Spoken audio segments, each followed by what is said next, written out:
right. Well, let's get started. We're going to talk about personnel deep dive today.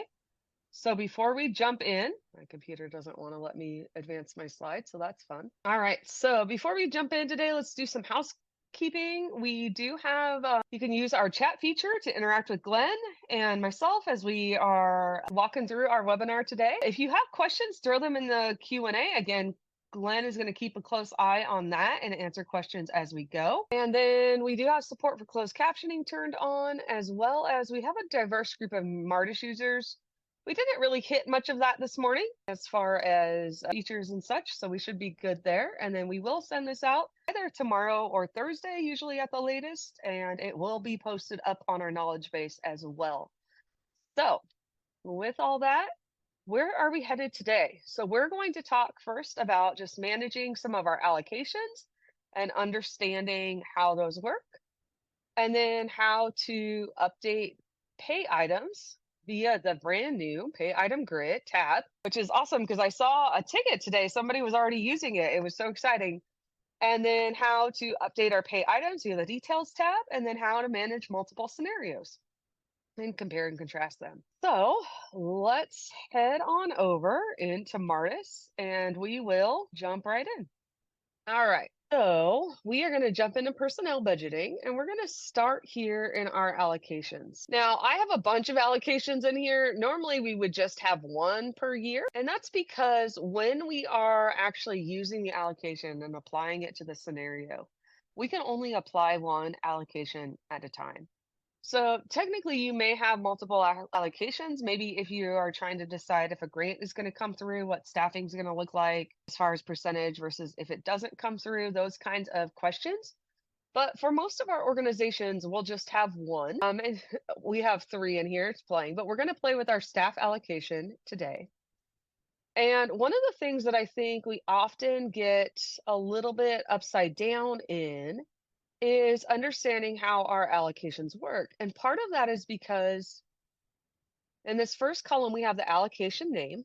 Andrea mentioned this morning that a lot of people might put the employee's initials here, or if we're allocating by employee, the employee name, the full name, first name, something along those lines. And then these other fields here, the other 5 columns, these are actually the filters that are being applied to find the appropriate dollars to allocate out.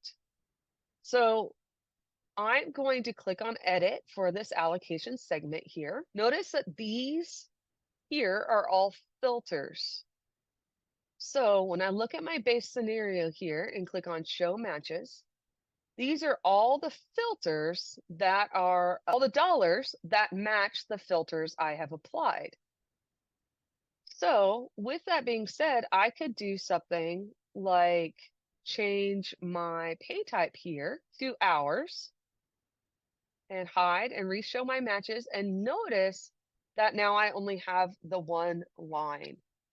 So it makes it really easy to specify the specific dollars and be able to just allocate. So I know for some of our organizations, you may just want to allocate the salary dollars and not the benefits. So you can definitely grab the pay type there. And then the other thing that I think will often trip us up is that we forget that this right here is the home allocation. So we're allocating 20% to 100, 200, and our resource of 100. And then we're allocating 10% to 100, 100, and our 999 non-project or grant related. And then we have the other 70% that's staying at this dimension. So while it won't hurt anything to come in here and choose 100, 200, and 999, it also doesn't really do anything. It's just extra lines and extra work on managing the allocation. So we don't normally recommend that. All right, so here's our kind of basic allocation. We've got Kenny, we're filtering to the pay types. I'm going to go ahead and hit save.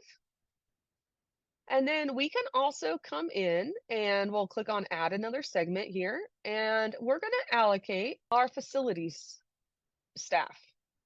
So this is one of the types of allocations that I don't see used a ton, but it is kind of fun, especially if you have a multi-site organization. Maybe you want to allocate a lot of those dollars. So I can actually filter to just my function, which is, or department. And notice here I have all of the dollars for facilities here. So in essence, you're allocating multiple employees at once. Yes, exactly. Thanks, Glenn. Yes. So rather than just a employee, because we're not paying our any one person in facilities, probably 10. This is representing multiple employees, and it's the whole department essentially. And so what we can do is then come in and say, okay, well, facilities spends a lot of time at our youth center here doing stuff. So I'm going to allocate 20% of their time to that organization, that part of the organization. Actually, let's set this as. So what I'm doing is I'm saying leave 80% in our general facilities, and then put 20% here in general youth. So Glenn, I don't know if you have customers who are using that like that, but it's kind of fun. I do not. I have had some customers that'll change the source quantity instead of basing it on 100%, they base it on square footage in the organization or something like that. Oh, that's cool too. Yeah, that's one of the things that sometimes we don't often talk about very much, but I could come in and say, "Hey, our source facility is 5,000 square feet." And we could say the youth center, let's say they have 800 square feet. So notice that now Martus is doing that math for us and showing that it's going to allocate 800 square feet or 16% to our youth center. So that source can be almost anything. Almost always it's 100%, but I've seen hours put in there. I've seen square foot. Salaries, I've seen the whole salary be put in there, like the salary Yes. amount, so that people could allocate certain dollar amounts down here. So essentially, Martus is always going to give you the percentage here, although you could hide that if you don't want to see it. But yeah, that's a great. We didn't even talk about that this morning, Glenn. You were holding out on us. Bonus tonight. It's a bonus, yes. So definitely a very fun way to do some allocation. So I'm going to go ahead and hit save on this one. And we're going to do one more. We're going to do our health benefits or medical. I think I called them health, but that's okay. All right. And so now we're going to use our pay type of health, and we'll show our matches here. You see they're all over the place, but we're going to put 20% of it into our executive department because a certain grant has told us they will pay for it. We'll say the Slytherin Award. So I'm going to move 20% of everybody's health insurance premium into our Slytherin Award. That way it doesn't hit their budgets and they can spend a little bit more of that money on our mission critical goals. So once we have all of our segments, when I come back out to our allocations here and I go back into our staff allocation, I just want to show us this grid here now looks very different than probably most of us are used to seeing it. I think, Glenn, almost every customer I see, it just has the name and the employee filled out for the most part. Typically, I agree. Sometimes I'll see the location and function filled out, but it's usually redundant data, and I'll show you what I mean by that in a minute, everybody. Here we can see all of the different things filled out. And what I mean by redundant data is that sometimes I'll see people come in and they'll show the matches and they'll see 100, 200, and they'll come in and they will do 100, 200. And you'll notice that nothing changes with that because that's already where it's at. So we're not filtering anymore. We're just adding additional fields and additional noise in some extent to our system. The other issue with this is that if for some reason we move Kenny a little bit or we move his home departments, this allocation will no longer work. So sometimes that may be a stopgap we would want the allocation to stop working if that employee moves to a different department, sometimes that would be a bad thing. So it just depends on kind of what your organization is. But if we moved Kenny's main department, location, or function here, we would be, this allocation would not find any matches to show. So we do want to be careful with our location and function. But when I save this and hit cancel, and we come back out, now you can see we have that location and function filled in. But it is somewhat redundant. It's not changing the amount or what we are actually allocating out. All right, Glenn, you ready to go look at our scenarios and see this in action? I've been waiting for this ever since my cornbread got done. Once cornbread was over, it was allocation time. Yes. Now you're making me want cornbread. All right. So we have here our allocation analysis. And when you first get here, it doesn't look like anything is allocated. And that's because you need to tell Martus which allocation you want to view it with. But once I do that and hit load, you can see here that we have all of our different options here. And you can see the whole facilities team is, or Brandon here. You can see that he's in facilities. So 20% of his time is being allocated out. And how do you know he's in facilities? Because this line here, Glenn, is italicized. And that's my key to know that that's his home department. That's what he would be in if I went over to positions. So Very nice. that's always important to note, because sometimes I notice it's kind of in, I don't even know what order this is in, because I guess it's in alphabetical order. Looks like it. Yeah, I wasn't sure So either, but that's what it looks like. By I was like, location and oh, function. yeah, by location and function, then I'm assuming resource. So sometimes your italicized line is going to be at the top, sometimes it's going to be at the bottom. So being able to find out what that is helpful. Sometimes you work in software for 3 years and you listen to Watch Me Work and you learn things.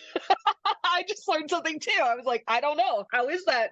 How is that sorted? So what's nice here is that you can see that everybody, like Mackenzie here, you can see that 20% of that health benefit going out. So you can see $610 each month there.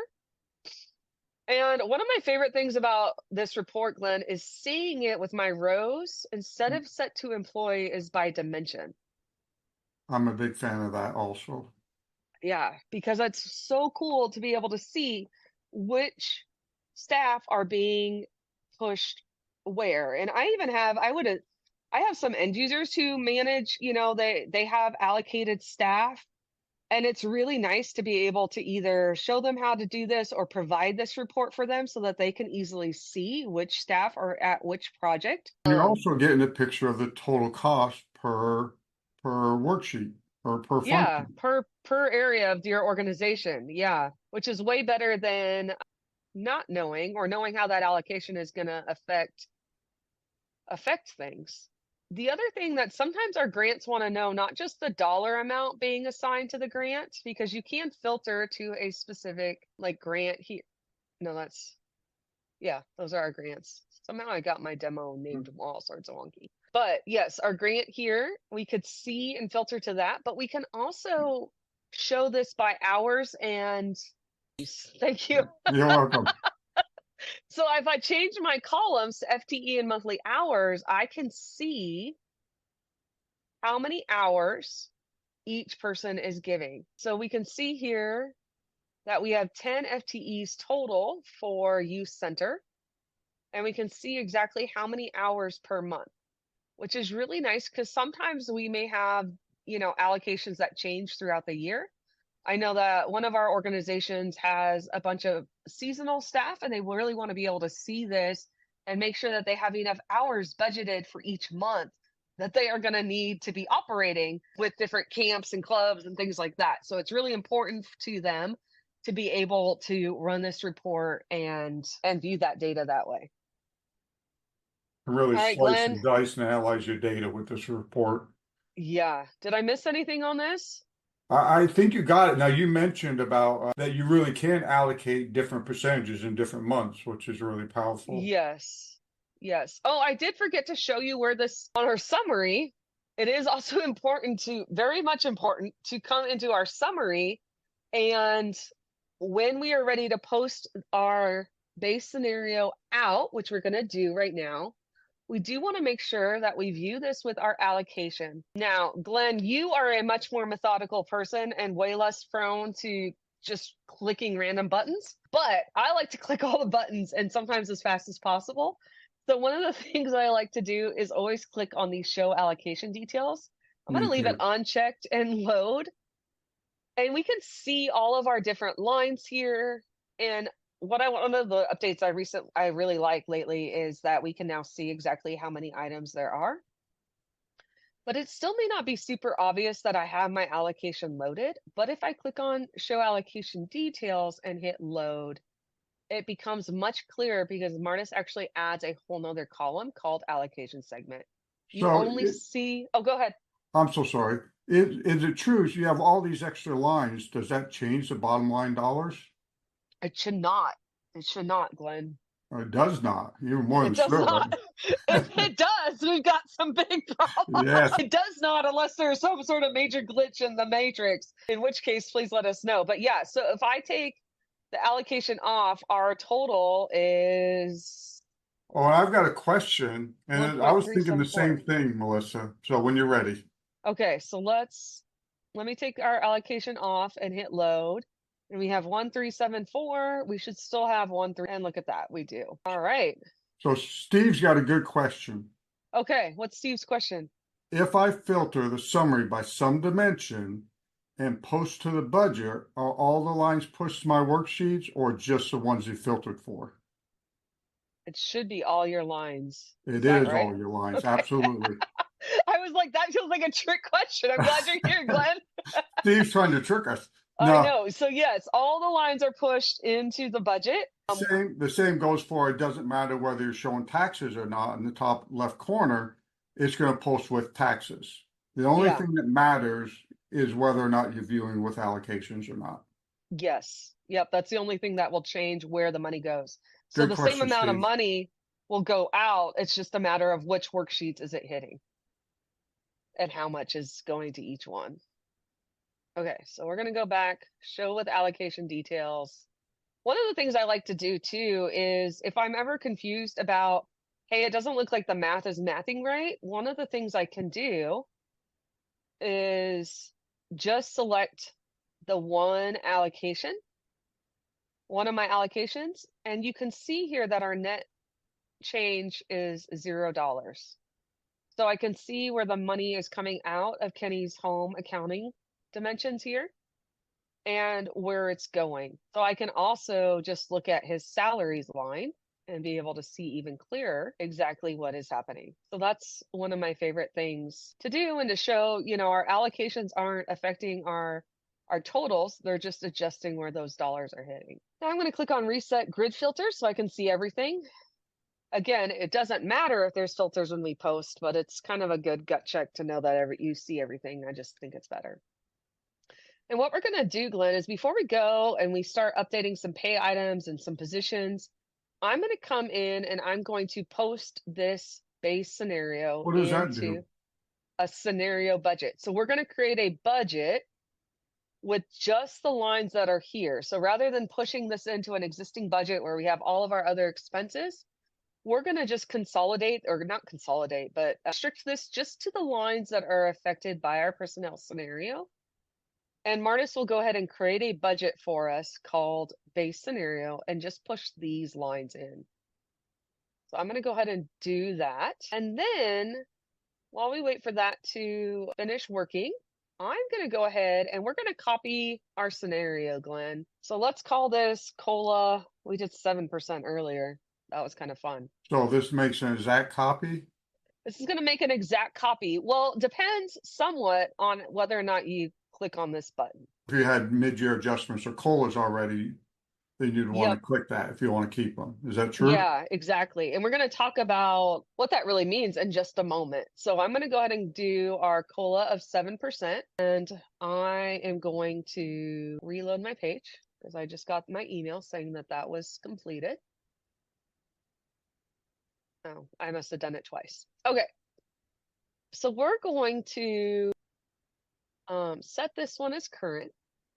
And Glenn, what you were just talking about is the difference between what is in our detail amounts here Yes. and what is in our pay items. So So our our pay types over here are the organizational, frameworks of what we could our different forms of compensation. be Once we that pay, benefit, attach, or taxes. yep, and once we attach those pay types, a pay type to a position, we get a pay item. So our pay items here, we can adjust these, and we're going to do that in just a minute.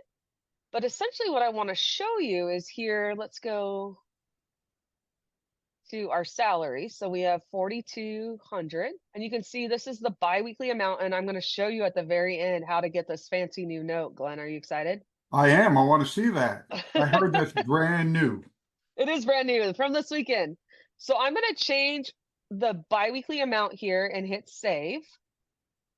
And that's going to update. So now we're at 5,000. I can also do mid-year adjustments here, and we can update those pay items. And we could do a percent of 7%. We're going to get rid of all of this in just a second and start over. Wow, And I we'll want to start, go work there. 7% I raise. know. And we'll hit OK, and we'll see that now we have a 7% increase, and we can see that happening in June. So this is the biweekly amount. So you can see that here in May, we've got the 3 pay periods, and we're starting to see that increase here in June. Now, the difference here between updating what's in the pay item and doing the update pay items is that our base rate has not changed. So the starting rate amount is still $2,500. So that mid-year adjustment is kind of like an override of the defaults. Yeah, exactly. It overrides or adds or subtracts on top because technically you could use negative numbers, whatever is in here. So now, Glenn, what if I want to easily change a bunch of these numbers? Do I need to export this and re-import it? Well, you can, but there's a new way I hear. There is, Glenn. There's a new way. So, yes, you can always export your pay item detail, and we have a whole knowledge base on that pay item grid and re-import it. But we have recreated that in Martus, and this is one of my favorite. It might be one of my favorite enhancements of the year so far, Melissa, Glenn. I just have to say, Martus just is always getting better and better and I better. know, right? It's hard to keep up with sometimes. That's a true statement. A lot of changes. So this is should be very familiar to us who have looked at I know some of you I have helped with this grid on calls before, but now it is in Martus. So we can easily see what's going on and what those base rates are for each employee without having to export. That's another question I used to get to Glenn a lot is what are the base rates? And the only way to look before without downloading was to go into each one individually. Which And will now you take can time. just Yes. yeah, which just takes time. So now we can just come in here and easily see. So if we want to give Kenny a dollar or two raise, we can. And when I leave that cell, because I've adjusted it, that cell is going to turn blue. And what I love is that our team made this so easy. You can see where my cursor still is. I can use my arrow keys and my tab to come in and change any of these values. So if I Um, remove default, it removes that pay type, it does. It's actually removing the pay type, so we're not budgeting for it anymore. which If I is want to something you could not do in the pay item grid before, and you can do here. Yes, so it's really easy to come in and remove that. I can also either type default or just use that 0 like we can on the pay item grid.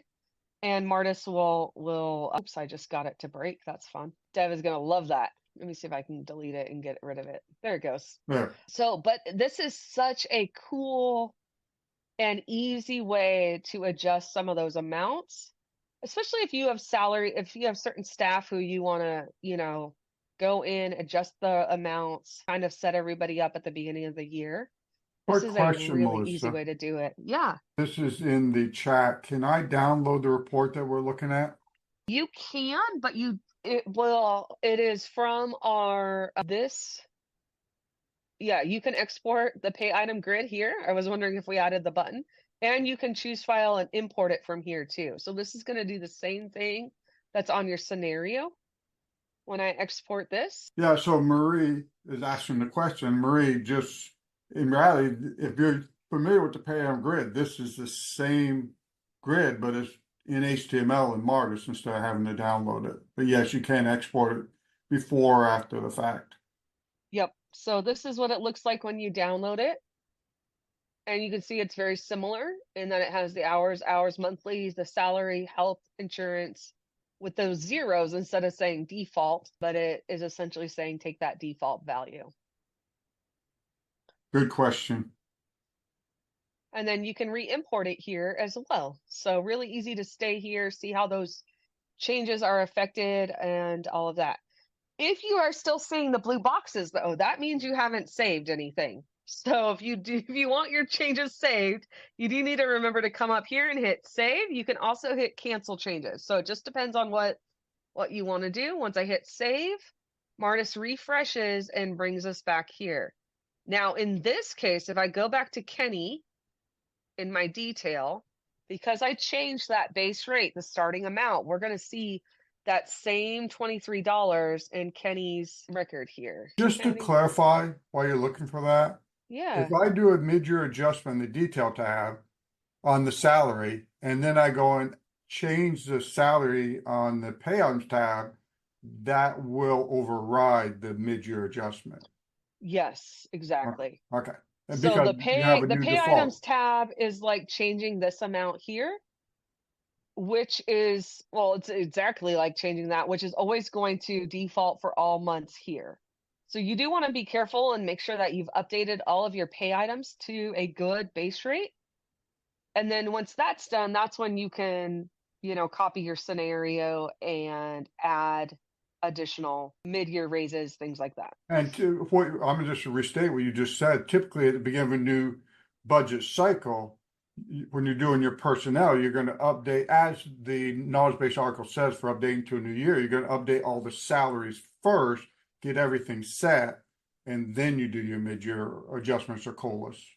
Yep, exactly. So you want to go back to really at the beginning of a new fiscal year, unless you have been, I know a couple of our customers are like really on it, Glenn. They get like all the gold stars where like if a benefit thing changes, they have it in their like checklist to also go update Martus and they kind of have a running scenario going every year Yes. throughout the year.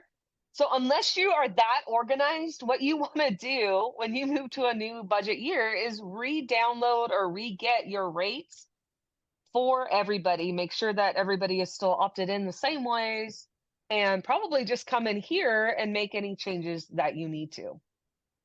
You can also, of course, export and re-import, especially if you want to do some VLOOKUPs. But especially for our smaller organizations, or if you don't have very many changes, this is a great route to go. So, Melissa, if someone has, which they do all the time, new rates for the new budget year for the medical, they just update that in the pay type, and then that flows through to everything. Exactly. Yep. Once it, So they can come into the pay type and let's go do that, Glenn, because this is kind of fun. We can now come in and if we go into our health insurance, we can tell Martus that this is going to be $3,500. Our insurance rates are just getting out of control in the system, Glenn. And then our notes here, we can say updated with 2025 rates. So these notes sometimes are helpful for us as internal admins. so And these are the then, notes you were pointing out earlier? yeah, so if I look at my hours monthly here or my salary biweekly, we can see here that it says enter the biweekly amount, and that's that note we're seeing other places. So here we could say enter the monthly hours, since for some reason I have this pay type set to monthly. I like that feature. Where does it show up though? So it's going to show up wherever not on this page. That's the one page it doesn't show up. So that was Yeah, a bad choice. give Martus time. So here, if you click on the hours monthly, we're going to see that enter the monthly hours. Ooh, So that can be really helpful for your staff. And then also, like if we're looking at our health insurance, this is a great just way to communicate that these are indeed the 2025 rates. So That is sometimes people great. will wonder, if we've updated these, is this the 2025 rates? Are these the 2024 rates? And it just makes it really, really, really, really obvious what's going on. So when you made that change in the pay type, does that automatically update the detail tab? It doesn't. So we need to actually come in and do our health insurance here. And we're going to select them all and update. And that $3,050. Nope, I hit the wrong button.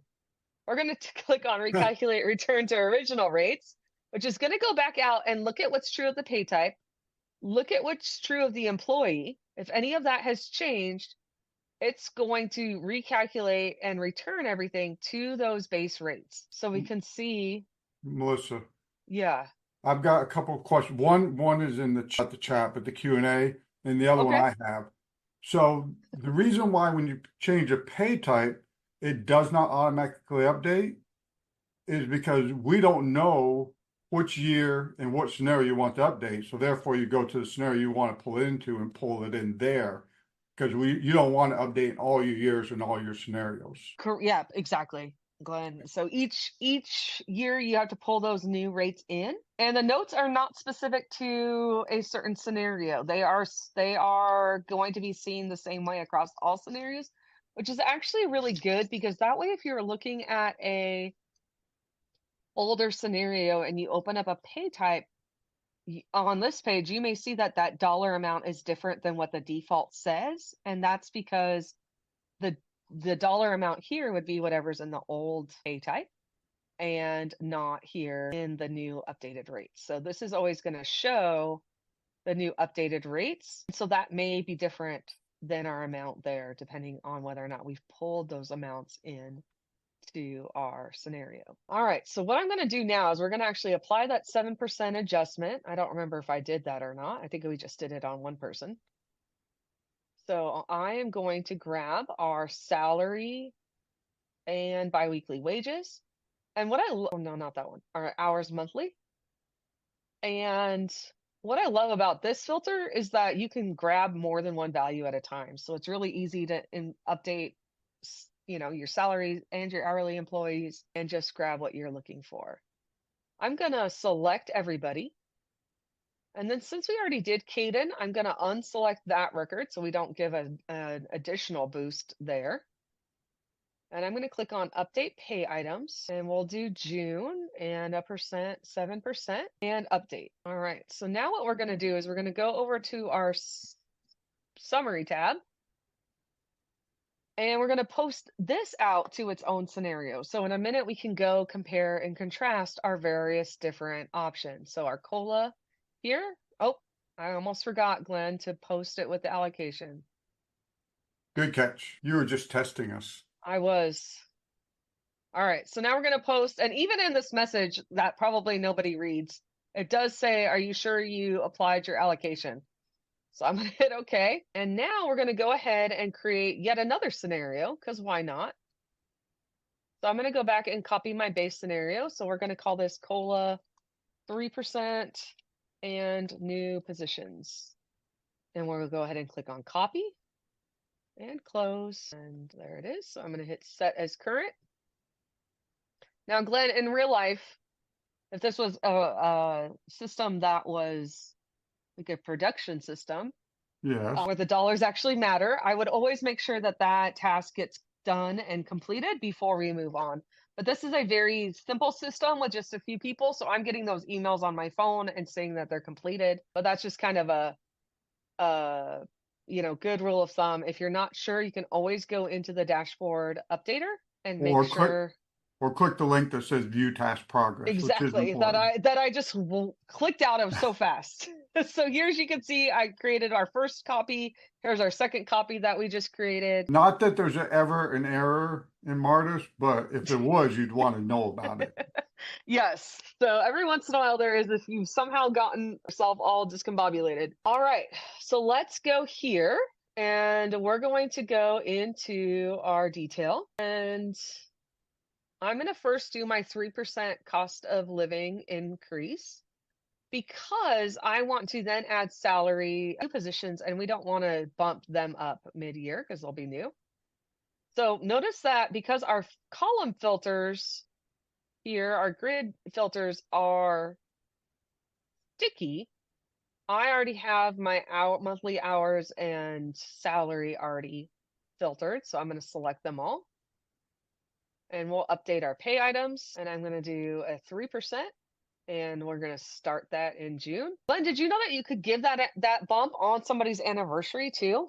Yes, and that's a great feature. You just have to have their start date on the employee record, and I've had a couple clients do that. Very seldom, Yeah. but a couple clients. And It's it's great. nice, especially if like an organization wants to do it, but they don't want to have a bump like at one point in the year as far as cash flow like that. And that way it's kind of a more of a steady increase over time. It's naturally because of assuming that you haven't hired like half your company in the same month, right? Yes. If you happen to do all your hiring in June, it's not going to make a difference. But for most organizations, that becomes a pretty random way to distribute But that bump.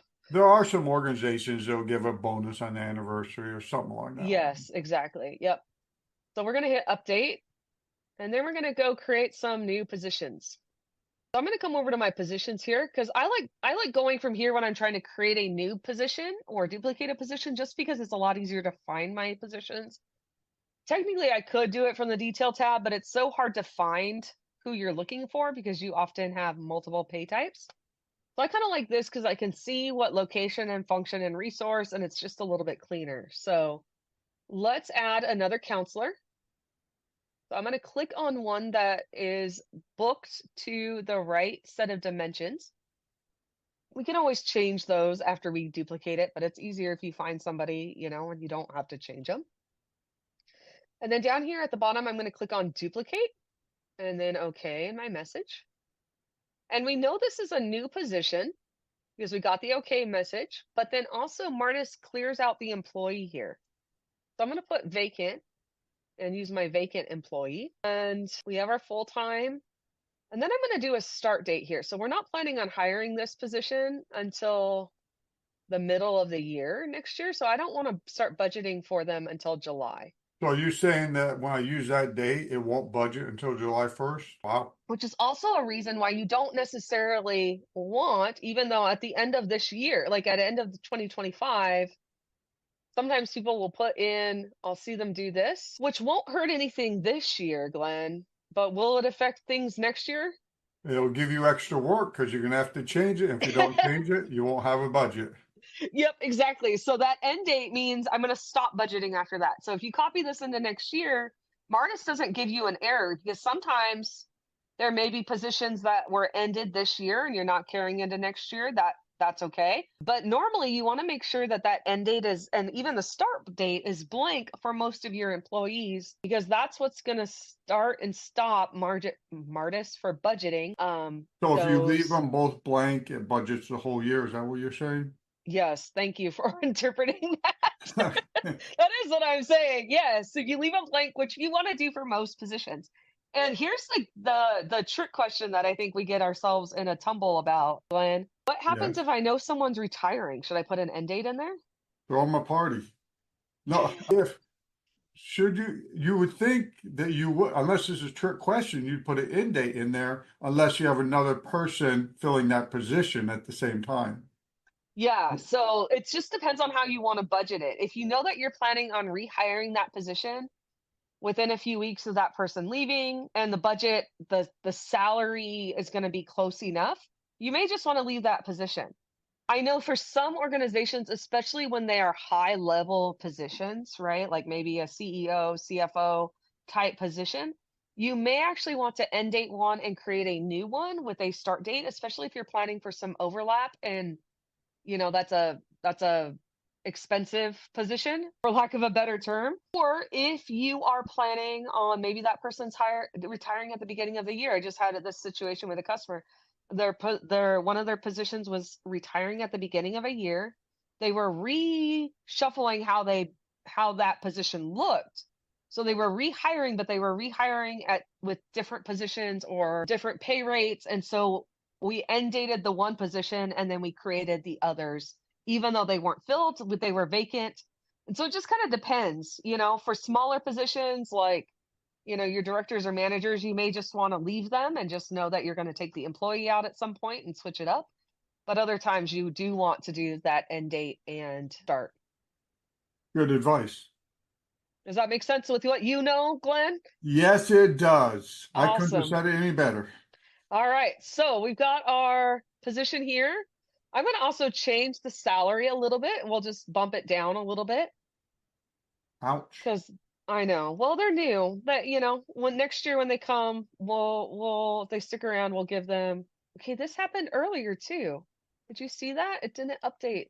Let's do that again. Well, it'd help if I clicked on the right pay item. Okay, I'm gonna have our dev team watch the recording of that. It's 4:49. I'll mark that because I think it happened this morning too. I thought I just had typed it in wrong. All right, so we're gonna hit save on this one, and now we'll go ahead and add. What else should we add? A youth counselor. Let's do that. All right, Can and you we'll do. update that position name at the top? No, you can't. Not directly anyway, Glenn. Because I get asked that question a lot. But the minute I do this, let's see, youth, let's say kids counselor. I guess that's the same as youth. Young adult counselor. Right. For all those young adults, career counselor. That's what we should call it, Glenn, career counselor. That There I you finally got go. there. Wow. Okay. So notice that this is now mismatched, right, Glenn? We've got Yes. youth and career.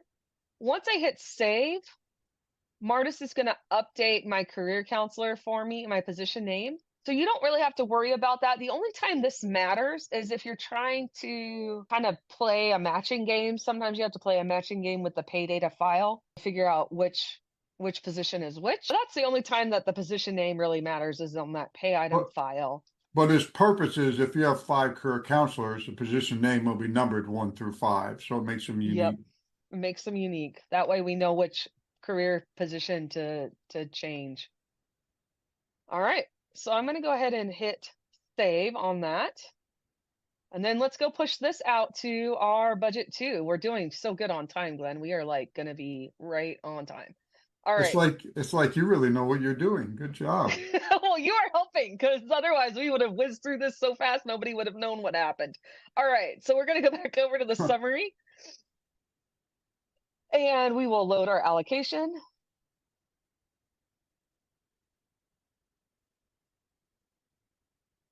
And hit load. We see our allocation segment, so we'll post this into our scenario budget. Okay. So now I'm going to go to not my dashboard, my planner summary. And Glenn, what report are we running? Side by side? Yeah, we're going to do our side by side. And for those of you who missed it, you can now use actuals with our side by side. So it used to be budget only. A few weeks ago, it changed and it's now side by side budget and actuals. That is a big deal, in my Yeah. opinion. So we're going to do our base scenario plus our 7% COLA plus our 3% COLA and our new positions. So those three are just scenario budgets, meaning they only have these lines in them. So we can see here the difference each year. So with our base, we were at 1.37. With our COLA, we're at 1.46. And our new positions, we're at 1.52. It makes it really easy, Glenn, to see how that is really going to affect your overall dollars as you are budgeting and personnel and Yeah, asking those this is great questions. in the decision-making process of what you can, I mean, you know what you can afford, but you can see what the impact would be. Yep. And you can find that all out before you actually impact any of your budget worksheets, which is great. Now, this report is fun too because I can see it not just by overall accounts, but I could look at it by my functions or departments or any other dimensions I have here. So we can see counseling services, youth center, and management. And so we can see here, the differences here. Boy, look, so counseling services has quite the difference where they only have 16 this scenario or COLA because it's just increasing. But Yeah. then over here, we added that whole other staff. So you can see that that went up 32% Wow. rather than the 4.85%. Better take a second look at that if I was. Yeah, exactly, right? Like that. So that's the kind of stuff that makes it really easy. And then if I want to see more, I can always click on expand. And I'm going to see any parent-child relationships in that dimension as well as all of my accounts. So I can easily see here with my counseling services that the vast majority, we're seeing that across the board because we added new positions, right? So we're seeing that increase there. This And is, interesting, this is even showing us because we knocked down the salary a little, that's yeah, why we only have 34% here, but we have 38% in some of those other categories. it's a good analysis. It really is. All right, Glenn, anything else to add on that? I think you got it covered, Melissa. All right, well, let's talk about next week.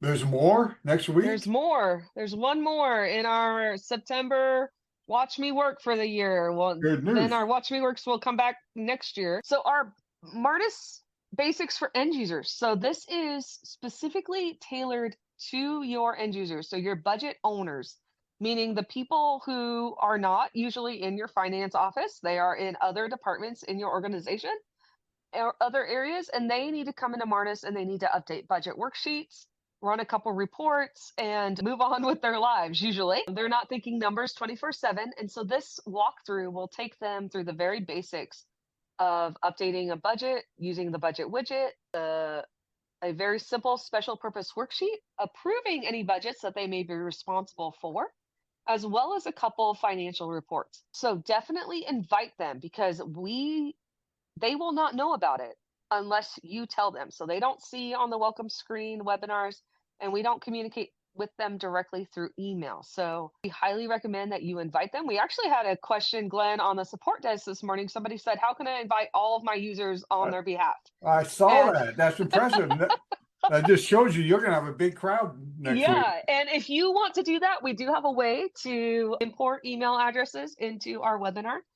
So you could send that into support desk and just request that we do that on your behalf.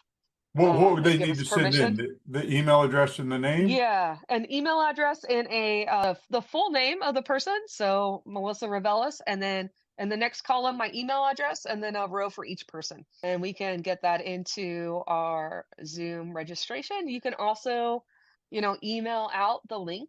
We are doing the morning, which is at 8 Pacific time. For those of you, I think many of you on this call are Pacific time. And then we're also doing it again at 4 o'clock Pacific time. So Well, I don't want to see we're that one.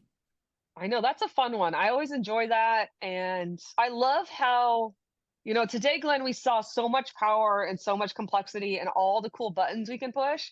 And Yes. next week, I love how simple we can make Martus feel for those end users. Like I love being able to have both sides of like it can be really simple and straightforward. We can show them how to add those dollar amounts, and then we can also show our Martus admins all of the complexity that can be in Including Martus. if then else statements and everything else that we Yeah, have inside of exactly. All ours. the different ways you can update personnel and exports and imports and lions and tigers and bears, I feel like sometimes. Yes. So, And just so you know, I think we at least have one person here from Hawaii. I'm not sure, but they do oh, show up yeah, in it's the email. only Just it, point that out. it's earlier there. I think it's 2 o'clock. Maybe Yes. 2 o'clock, I think. I think they're Yes. three Our hours ahead morning of me. session wouldn't work for them because it'd be in the middle. No, yeah, that's not a fun time. So don't come to that one. I mean, unless you're up really early for some reason. So awesome. All right, guys. Well, thank you so much for joining us. And we'll look forward to seeing some of you next week. Thank you all. We All right. appreciate you Bye, showing guys. up. Thank you, Glenn, so much for jumping in. Good job, Melissa. You did great. Awesome. All right. Talk to you later. Bye. Bye.